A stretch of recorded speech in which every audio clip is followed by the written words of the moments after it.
Inovasi teknologi di bidang keuangan memudahkan masyarakat melakukan transaksi, mengakses produk-produk keuangan, dan meningkatkan kemampuan dalam pengelolaan keuangan sehingga kita semua ini harus bijak memilih jurusan dalam pendidikan. Akuntan masa depan tidak hanya harus pandai berhitung, namun dituntut perlu juga untuk memahami teknologi dan keterampilan interpersonal yang kuat. Saat ini muncul sebuah industri baru yang bernama financial technology atau yang lebih dikenal dengan nama kerennya fintech yang tak terlepas dari sektor keuangan atau akuntansi. Lalu seperti apa masa depan para akuntan dan akuntansi dalam era fintech saat ini? Kita akan bahas pada perjumpaan kita kali ini. Di sisi lain, aspek tradisional akuntansi yang berkaitan dengan angka-angka telah begitu cepat diotomatisasi. Perkembangan teknologi menciptakan peluang bagi para akuntan dan pebisnis untuk masuk ke ranah bisnis keuangan. Seorang akuntan harus bisa memanfaatkan perkembangan teknologi yang luas. Keberadaan akuntan dalam dunia bisnis sangat dibutuhkan. Mengapa demikian? Karena selain diharuskan untuk menguasai berbagai pengetahuan mengenai transaksi keuangan, Anda juga akan dituntut untuk dapat bersaing secara sehat dengan pebisnis lain. Jadi, akuntansi itu tidak sesederhana ilmu berhitung, akan tetapi juga mencakup bidang studi yang luas. Seorang akuntan harus cermat menghadapi perkembangan bisnis dengan melihat kesempatan yang ada. Minat akan bidang ilmu lain juga harus diperlukan. Karena ada banyak ilmu lain yang selaras yang bisa disandingkan dengan akuntansi. Maka daripada itu, diharap dapat menjadi bagian dari adanya perkembangan akuntansi. Hal ini juga merupakan tekanan untuk institusi pendidikan agar membuat kurikulum yang relevan bagi mahasiswa akuntansi untuk menyesuaikan dengan perkembangan akuntansi saat ini. Sehingga diharapkan para lulusan yang akan menjadi akuntan mampu beradaptasi kepada masyarakat dan tidak monoton tanpa melihat adanya perkembangan teknologi. Peluang karir untuk lulusan sangat terbuka lebar, karena akuntansi adalah fungsi yang sangat dibutuhkan oleh perusahaan. Bahkan, perusahaan yang sederhana pun membutuhkan tenaga akuntansi. Nah pemirsa, telah hadir di studio kita saat ini dosen program studi akuntansi Universitas Putra Batam yang akan memaparkan mengenai tema kita hari ini yaitu fintech bagi akuntansi, yakni Bapak Poniman. Halo Bapak, apa kabar? Ya, baik. Kabar baik Bapak, selamat datang di Prodi Talk. Terima kasih. Ya, bagaimana Pak kabarnya akhir-akhir ini Pak? Lumayan baik. Baik ya, lancar segala sesuatunya Pak? Ya, bolehlah. Oke, kalau boleh tahu kesibukannya apa aja ya Pak ya? Saat ini masih mengampu mata kuliah manajemen keuangan di prodi akuntansi maupun di kelas manajemen juga. Berarti Mas fokus mengajar. Selain itu tidak ada kegiatan yang lainnya Pak? Belum ada. Kalau boleh tahu Bapak mengajar mata kuliah apa saja ya Pak ya? Saat ini di semester kali ini saya mengajar di mata kuliah manajemen keuangan. Hanya itu Pak? Benar. Oke. Ya Pak, bagaimana Pak perkembangan akuntansi saat ini Pak? Perkembangan akuntansi kalau kita flashback ke belakang dari zaman beberapa waktu yang lalu, satu atau dua dekade lalu itu, sekarang itu sudah sangat maju sekali. Karena beberapa dekade yang lalu itu pelajaran akuntansi masih diajarkan secara manual.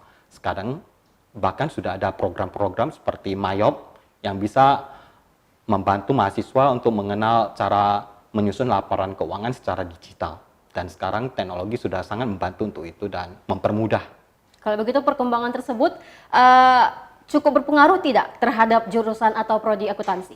Sangat berpengaruh karena dengan perkembangan teknologi seperti ini, tentu perusahaan-perusahaan yang membutuhkan tenaga akuntan itu mereka menginginkan supaya mahasiswa itu atau calon tenaga kerja yang akan bekerja di tempat mereka itu memiliki pengetahuan tersebut, sehingga mereka tidak perlu untuk memberikan seperti pelatihan lagi, sudah siap untuk digunakan ketika mereka masuk atau bergabung ke dalam perusahaan, karena mereka sudah diharapkan sudah mendapatkan pengetahuan itu di masa mereka ketika berkuliah. Bagaimana dengan tanggapan Bapak sendiri tentang perkembangan tersebut? Ya, sangat maju sekali dan sangat membantu baik mahasiswa maupun dosen dalam memberikan pelajaran atau memiliki pengetahuan tentang akuntansi. Ya. Oke Pak, kalau begitu Pak, apakah Bapak sudah mengikuti perkembangan akuntansi itu sendiri dan bagaimana Bapak mungkin mengaplikasikan ilmu-ilmu akuntansi itu ke kehidupan sehari-hari Bapak? Kebetulan saya selain dosen, saya juga memiliki gelar profesi akuntan dan chartered accountant. Dan itu sebelum itu saya juga mengikuti pelatihan-pelatihan untuk sampai ke tahap seperti ini. Dan saya melihat sendiri perkembangannya. Sebelum-sebelumnya Indonesia belum begitu menganut tentang akuntansi secara internasional seperti IFRS, International Financial Report Standard seperti itu. Sekarang sudah mengadopsi standar seperti itu, standar internasional, sehingga ketika laporan keuangan yang ada di Indonesia ini diterbitkan, dipublikasikan secara umum, masyarakat di luar Indonesia mengakses laporan keuangan, mereka juga sudah akan paham karena standarnya sudah global seperti itu. Dan beberapa puluh tahun lalu kejadian ini belum ada. Saat ini sudah ada perkembangan sampai ke tahap seperti itu. Jadi akuntansi di Indonesia dengan negara-negara lain itu standarnya sudah sama. Oh begitu. Oke Pak. Pada sektor keuangan sekarang kita itu sudah masuk pada eranya fintech. Nah, apa Pak yang dimaksud dengan fintech itu dan seperti apa perkembangannya saat ini? Fintech financial technology. Jadi lebih ke yang saya ketahui ini saat ini fintech sudah banyak dan penggunaannya terutama dalam hal pembayaran, terus ada digunakan untuk manajemen keuangan. Contohnya seperti apa itu Pak? Kalau dalam hal pembayaran seperti saat ini sudah banyak di aplikasi yang bisa kita akses yaitu OVO, Dana, Linkaja, GoPay itu termasuk financial technology atau fintech dan itu digunakan atau berfungsi sebagai alat pembayaran. Seperti itu. Tapi dalam hal lain juga ada dalam manajemen keuangan, dalam transaksi pinjaman atau funding itu juga ada menggunakan namanya fintech. Oke, kalau begitu bagaimana Pak kita bisa membedakan akuntansi yang dulu sebelum menggunakan fintech dengan yang sekarang? Kalau akuntansi yang dulu mungkin masih segala pencatatan masih dalam manual. Jadi data-data transaksi harian, terjadi transaksi jual beli atau pembayaran, itu dikumpulkan atau direkap dalam satu laporan, kemudian oleh akuntan diinput ke dalam transaksi penjurnalan, yang kemudian akhirnya akan disusun ke dalam laporan keuangan. Tapi ketika sudah ada fintech ini, transaksi itu berjalan secara digital. Jadi data sudah ada di dalam program, sehingga bisa secara otomatis bisa dialihkan kepada akuntan dan akuntan menggunakan data digital tersebut dalam menyusun laporan keuangan. Oke Pak, kalau begitu bagaimana nih? Seperti apa nih pengaruh fintech secara global yang juga mempengaruhi Indonesia? Perkembangan fintech secara global sudah tidak ada batasan lagi bagi semua masyarakat yang ada di dunia, termasuk kita di Indonesia.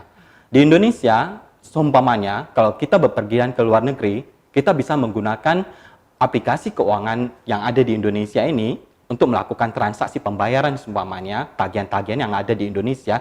Ketika kita berada di luar negeri, kita bisa melakukan secara online. Dan kita sudah bisa membayarnya walaupun kita berada di tempat lain, seperti itu, di negara lain.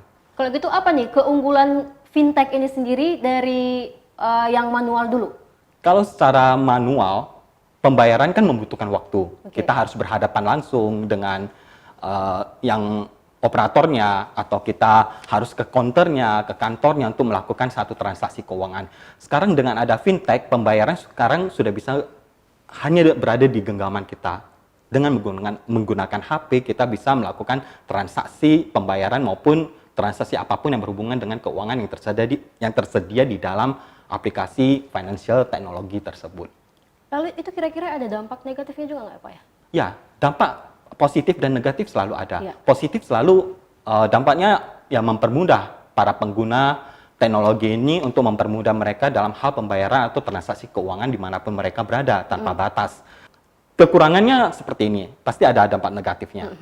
Ketika terjadi seseorang memiliki aplikasi keuangan financial technology ini, terkadang mereka tanpa disadari, uang yang mereka sudah masukkan ke dalam aplikasi tersebut tanpa sengaja atau ada pihak yang tidak bertanggung jawab menguras uang mereka dalam aplikasi itu. Sehingga mereka mengalami kerugian. Dan ini ya salah satu kerugian yang bisa dialami oleh yang memiliki aplikasi atau menggunakan teknologi financial Kenapa bisa tersebut. sampai seperti itu, Pak? Berarti fintech belum aman gitu? Barang-barang teknologi seperti ini, apalagi yang digital dan menggunakan internet, pasti ada pihak yang bisa membobol atau bisa di-hack oleh orang lain. Ketika mereka sudah mengetahui cara menghacknya, tentu mereka bisa menguras apa yang dimiliki seseorang dalam aplikasi tersebut. Oke, kalau begitu bagaimana seharusnya masyarakat lebih pintar lagi dalam menggunakan fintech ini? Seperti apa, Pak, kira-kira? Ya, masyarakat pengguna bisa lebih berhati-hati, mungkin dengan tidak mentransfer uang dalam jumlah yang banyak ke dalam aplikasi financial teknologi mereka. Sehingga ketika terjadi pembobolan atau dihack orang atau dikuras oleh pihak yang tidak bertanggung jawab, uang yang dibobol itu tidak terlalu banyak dan tidak terlalu merugikan, seperti itu. Oke. Baiklah, setelah ini kita akan undang satu narasumber lagi untuk membahas tema kita pada hari ini. Jangan kemana-mana, tetap di Prodi Talk.